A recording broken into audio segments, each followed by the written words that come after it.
بسم اللہ الرحمن الرحیم، السلام علیکم ورحمۃ اللہ۔ آرمی چیف جو اطلاع سے منیر کو جس طریقے سے امریکہ میں ڈونلڈ ٹرمپ کی جانب سے ایک دعوت نامہ موصول ہوا، ان کو دعوت کے اوپر بلایا گیا، لنچ کے اوپر بلایا گیا اور وہاں پر یہ تقریباً کوئی 2.5 گھنٹے کی ملاقات ہوئی۔ اب یہ جو ملاقات ہے یہ اس وقت عالمی توجہ کا مرکز بن چکی ہے، عالمی توجہ کا۔ انٹرنیشنلی اس وقت یہ ملاقات ڈسکس ہو رہی ہے، انٹرنیشنلی اس ملاقات کو ہائی لائٹ کیا جا رہا ہے اور اس کے اندر جو ایجنڈا تھا، اس کے اندر جو پوائنٹس تھے، جو تمام چیزیں اس کے اندر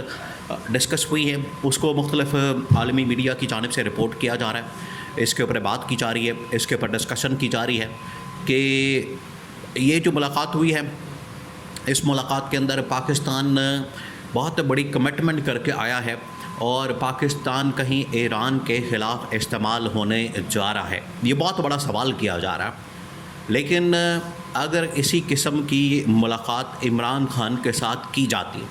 یہ بھی ایک کمپیریزن ڈرا کیا جا رہا ہے، ایک مکمل طور پر پیرلل ایک کمپیریزن ڈرا کیا جا رہا ہے کہ اس کے مقابلے میں اگر عمران خان جاتا، عمران خان کی ملاقات ہوتی تو اس میں پاکستان کا کس طرح سے مفاد، پاکستان کا انٹرسٹ اور پاکستان کی جو اس وقت سچویشن ہے اور عالمی سطح کے اوپر جو پاکستان کی ڈپلومیٹک پوزیشن ہے، اس کو کس طرح سے رکھا جاتا، اس کو کس طرح سے بیان کیا جاتا، ایکسپلین کیا جاتا، وہ نہ تو شہباز شریف کر سکتا، نہ وہ نواز شریف کر سکتا، نہ وہ آصف زرداری کر سکتا ہے۔ تو یہ اب اگر ان کی جانب سے یہ بات کی گئی ہے، اگر ان کی جانب سے یہ تبادلہ خیال کیا گیا ہے، اگر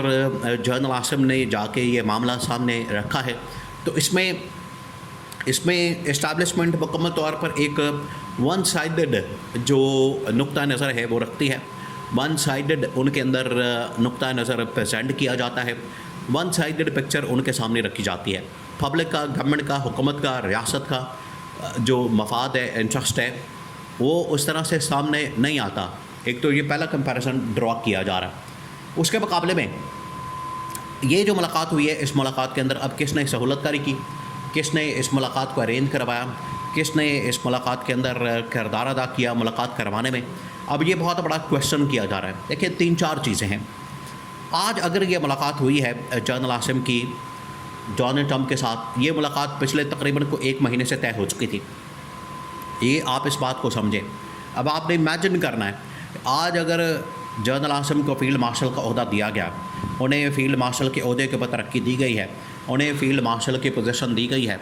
تو 1 مہینہ پہلے ہی سمجھ جانا چاہیے تھا کہ ڈونلڈ ٹرمپ تو کسی جنرل کے ساتھ ملاقات نہیں کر سکتا، لیکن اگر اس سے اوپر کی پوزیشن، ایک ٹاپ لیول کی، ایک سربراہی مملکت لیول کی پوزیشن اگر جنرل عاصم کے پاس آ جاتی ہے تو تب جا کے ان کی ملاقات ارینج کروائی جا سکتی ہے۔ تو یہ ملاقات پر ارینج کروائی گئی، اس وجہ سے ان کو فیلڈ مارشل کا عہدہ دیا گیا۔ اب آپ کو سمجھ آئی کہ جنرل عاصم کو فیلڈ مارشل کا عہدہ کیوں دیا گیا؟ اس کے پیچھے یہ والی ریزن بھی شامل تھی کہ ڈونلڈ ٹرمپ کا ملاقات کرنا جنرل عاصم کے ساتھ بڑا ضروری تو بن چکا ہے، اور ڈونلڈ ٹرمپ یہ چاہتا ہے کہ جنرل عاصم کے ساتھ ملاقات کی جائے، لیکن ایک جنرل کے ساتھ ملاقات نہیں ہو سکتی، فیلڈ مارشل کے ساتھ ملاقات ہو سکتی ہے، جس کی وجہ سے ان کو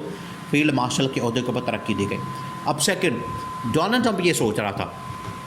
اب اس کے دماغ کے اندر جو پلان چل رہا تھا، اس کے دماغ کے اندر ایک جو پورا آئیڈیا تھا وہ یہ تھا، اس نے یہ بات کی بھی تھی پہلے بھی، اس نے کہا تھا کہ ہم کیا کریں گے، پاکستان کو اور انڈیا کو، یہ ٹرمپ نے بات کی تھی کہ پاکستان کو اور انڈیا کو ایک ٹیبل کے اوپر بٹھا دیں گے، کھانے کی ٹیبل کے اوپر بٹھا دیں گے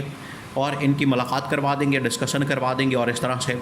یہ ان کے درمیان مذاکرات شروع ہو جائیں گے۔ اب آپ اس سیناریو کو سمجھیں، سیم وہی ہوا کہ کھانے کی ٹیبل لگائی گئی ہے، وہاں پر پاکستانی آفیشلس کو بلایا گیا ہے اور انڈین وزیر اعظم نریندر مودی کو بھی بلایا گیا۔ اب نریندر مودی نے تو آنے سے انکار کر دیا، اس نے کہا کہ ایک تو اس نے کہا کہ میں پاکستان سے ملنا نہیں، میں ملوں گا تو ڈائریکٹ ملوں گا، میں نے کسی کی ثالثی قبول نہیں کرنی کہ امریکہ بیچ میں پڑے، امریکہ ہماری ملاقات کروائے، یہ نہیں ہو سکتا۔ اور تیسرا پہ اس نے کہا کہ اگر ہم ملاقات کریں گے تو میں وزیر اعظم سے ملاقات کروں گا، میں کسی جرنیل کے ساتھ ملاقات نہیں کر سکتا۔ یہ نریندر مودی کی جانب سے بات کی گئی، نریندر مودی کی جانب سے یہ آئیڈیا دیا گیا، جس کی وجہ سے جو ڈونلڈ ٹرمپ کا یہ آئیڈیا تھا، ڈونلڈ ٹرمپ یہ چاہتا تھا کہ ادھر سے میں پاکستان کے لوگوں کو بلا لوں، ادھر میں نریندر مودی کو بلا لوں اور اچانک سے ان کو میں آمنے سامنے کروا دوں اور وہاں پر تصویریں بن جائیں، ہاتھ ملا لیں، وہاں پر گپ شپ لگ جائے اور ایک فوٹو سیشن ہو جائے اور ٹرمپ جو ہے پوری دنیا کے اندر پھر کلیم کرے، پوری دنیا کے اندر پھر شور مچا دے کہ دیکھیں میں نے دونوں کی ملاقات کروا دی، صلح کرا دی، میں نے جنگ بندی کروا دی، جیسے میں نے جنگ بندی کروائی ویسے ان کی میں نے صلح کرا دی، ان کے درمیان ملاقات کرا دی، اب یہ مل گئے ہیں تو اب سب کچھ ٹھیک ہو گیا ہے۔ یہ ٹرمپ اصل میں کریڈٹ لینا چاہتا تھا، یہ ٹرمپ اصل میں اس کے نتیجے میں سب کچھ کرنا چاہتا تھا، ایک پورا ڈرامہ، لیکن وہ کامیاب نہیں ہو سکا۔ اب یہ جو ملاقات ہوئی ہے جنرل عاصم کی، اسٹیبلشمنٹ کی ڈونلڈ ٹرمپ کے ساتھ، اب اس کے ارد گرد ساری پاکستان کی سیاست ہو رہی ہے اور اگلے آنے والے دنوں میں، اب اگلے 1 سال 2 سال 3 سال 4 سال 5 سال، اب جتنی دیر بھی جنرل عاصم رہتے ہیں، جتنی دیر بھی جنرل عاصم اس پوزیشن کے اوپر براجمان رہتے ہیں، اب ساری کی ساری جو ڈسکشن ہوگی، جو پالیسی بنائی جائے گی، وہ اسی ملاقات کو سامنے رکھتے ہوئے بنائی جائے گی، کیونکہ یہ ملاقات جو ہے یہ اب ڈیسائیڈ کرے گی کہ آگے کس طرف معاملات جانے ہیں، آگے پاکستان کے اندر کیا حالات و واقعات ہونے ہیں۔ اور تھرڈ یہ جو سب سے اہم ہے، سب سے امپورٹنٹ ہے کہ پاکستان نے اس ریجنل لیول کے اوپر پالیسی کیا اپنانی ہے، انڈیا کے ساتھ، چین کے ساتھ، ایران کے ساتھ، افغانستان کے ساتھ، کیونکہ یہ جہاں پر ڈونلڈ ٹرمپ نے ایران، انڈیا کے ساتھ بات کی ہے، متعلق بات کی ہے، افغانستان، وہیں پر چائنا کو کاؤنٹر کرنے کے لیے بھی جنرل عاصم سے پوچھا گیا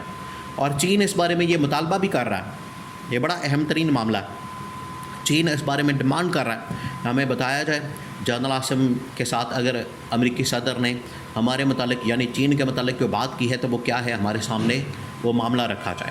تو یہ اب سچویشن بن چکی ہے۔ تو اس میں محمد بن سلمان نے کردار ادا کیا ملاقات کے لیے ڈونلڈ ٹرمپ کے ساتھ جنرل عاصم کی، اور بالکل اسی طریقے سے محمد بن سلمان اب براہ راست اگر یہ ٹرمپ کی ملاقات کروا سکتے ہیں تو عمران خان کی رہائی بھی کروا سکتے ہیں۔ تو یہ اب ڈیمانڈ ہو رہی ہے کہ جس طرح سے یہ ملاقات کروانے میں محمد بن سلمان نے کردار ادا کیا اور محمد بن سلمان نے اس میں رول پلے کیا، بالکل اسی طریقے سے عمران خان کو بھی انوائٹ کیا جائے شاہی محل کے اندر، ان کو بھی دعوت دی جائے، ان کو بھی وہاں پر بلایا جائے، اور اگر امریکہ کے ساتھ معاملات طے کروا سکتے ہیں تو جنرل عاصم اور عمران خان کو دعوت کے اوپر بلا کے، کھانے کے اوپر بلا کے، ٹیبل کے اوپر بٹھا کے، ٹیبل ٹاک کروا کے، دونوں کے درمیان بھی ایک ملاقات کروا کے سیٹنگ کروائی جا سکتی ہے، ان کے تحفظات دور کیے جا سکتے ہیں، ان کے معاملات طے کیے جا سکتے ہیں، تاکہ ان کے درمیان جو اختلافات ہیں وہ ختم ہو سکیں۔